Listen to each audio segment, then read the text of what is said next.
Halo, selamat datang kembali di The Deep Dive. Hari ini, kita mau ajak Anda menyelami satu artikel sejarah yang menarik banget nih.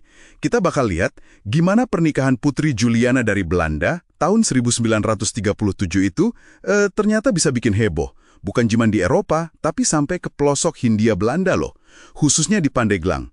Nah, misi kita kali ini adalah mencoba membongkar gimana sebuah hajatan kerajaan ini ujung-ujungnya jadi alat politik kolonial.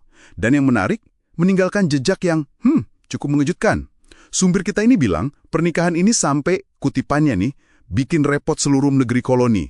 Wah, ini kan kayaknya bukan sekedar ikut senang biasa ya. Berarti ada semacam mobilisasi besar-besaran gitu ya di baliknya. Dan ini sepertinya terkait sama upaya yang disebut Belandanisasi. Ya kan? Upaya buat nanamin pengaruh dan loyalitas Belanda gitu. Ya, betul sekali. Istilah Belandanisasi itu memang jadi kunci buat memahami kenapa perayaan ini dibikin segitu hebohnya.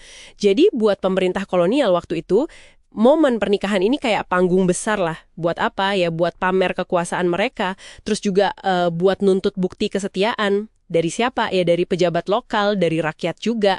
Sekaligus ya memperkuat cengkeraman budaya dan politik mereka. Dan mereka memastikan gaungnya itu sampai ke daerah-daerah yang mungkin kita anggap terpencil ya, kayak Pandeglang ini. Menarik banget. Dan di Pandeglang ini persiapannya itu unik ya, spesifik gitu.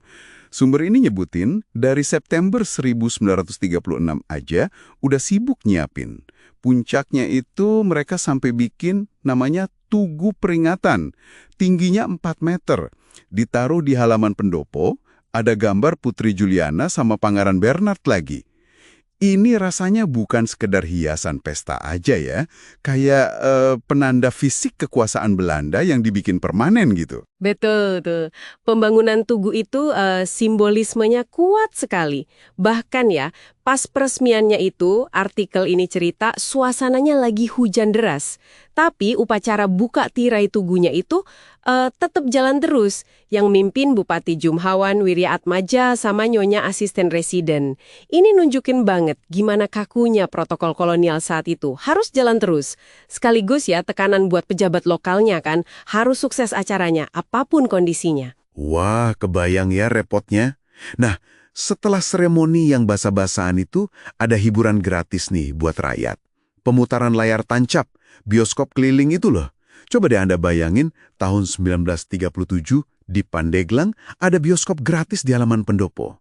Ini kan cara yang cerdas banget ya buat narik massa.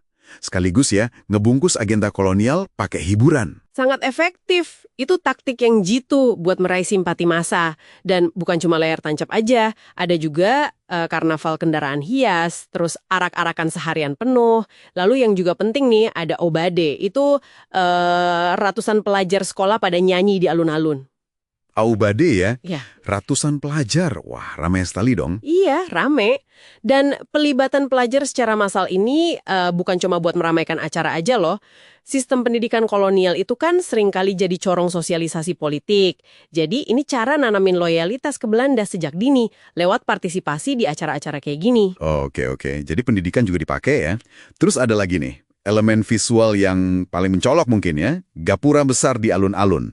Di atasnya itu dipasang Groot Rijkswapen, lambang kebesaran kerajaan Belanda itu loh, yang ada perisai, 2 singa, sama mahkota.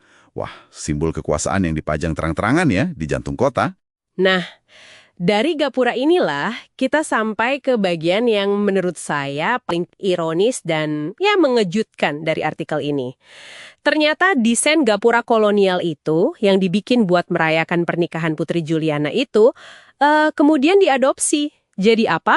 Jadi logo atau lambang daerah Kabupaten Pandeglang yang dipakai sampai sekarang. Hah? Serius? Jadi logo Pandeglang sekarang itu asalnya dari gapura perayaan Belanda. Wah, ini luar biasa sih ironinya. Luar biasa kan? Simbol kekuasaan penjajah yang didirikan buat perayaan kolonial, malah jadi identitas visual daerah setelah merdeka. Bener-bener paradoks. Oke, jadi kalau kita simpulkan nih ya, perayaan di Pandeglang tahun 1937 itu jelas lebih dari sekedar pesta pora biasa. Ini tuh kayak pertunjukan kekuasaan kolonial yang Ya, direncanakan rapi banget. Tujuannya tadi, Belandanisasi. Mengerahkan sumber daya besar, terus menempatkan pejabat lokal kayak Bupati Jumhawan itu di posisi kunci. Iya, betul.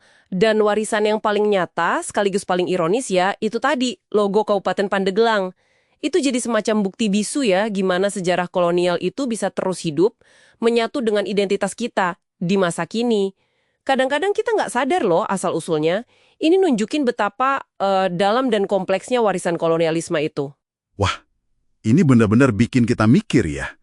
Coba deh Anda renungkan, seberapa sering sih kita lihat simbol-simbol di sekitar kita? Entah itu logo, nama jalan, atau bangunan. Tapi kita nggak tahu cerita lengkap di baliknya. Gimana warisan masa lalu, bahkan yang dari era kolonial kayak gini, ternyata terus membentuk cara kita memahami tempat dan identitas kita hari ini. Nah, ini jadi bahan pemikiran menarik buat kita semua.